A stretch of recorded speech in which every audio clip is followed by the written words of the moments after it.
কাতলা মাছের এই রেসিপিটি আমার তো খুব পছন্দের, তাই ভাবলাম তোমাদের সাথেও শেয়ার করি। প্রথমে ধোয়া মাছগুলোকে নুন মাখিয়ে সাইডে রেখে দিলাম। এবার একটি মিক্সিং জারে কিছুটা সাদা তিল, টমেটো, পেঁয়াজ, রসুন, আদা, কাঁচা লঙ্কা আর কালো সর্ষে ভালো করে পেস্ট করে নেব। এবার কড়াইয়ে গরম তেল তেল গরম করে মাছগুলোকে এপিট ওপিট করে হালকা ভেজে নেব, হালকা, জাস্ট হালকা।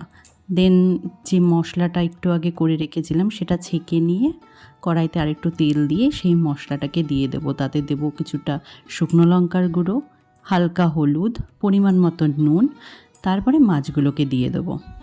আর উপর থেকে ছড়িয়ে দেব কাঁচা লঙ্কা, ধনে পাতা আর গন্ধরাজ লেবুর পিসগুলোকে ছোটো ছোটো যে দেখতেই পাচ্ছ যেরকম করে কেটেছি সেটা দেবো। আর ওপর থেকে জাস্ট সবুজ অংশটা কেটে দেবো। ব্যাস রেডি।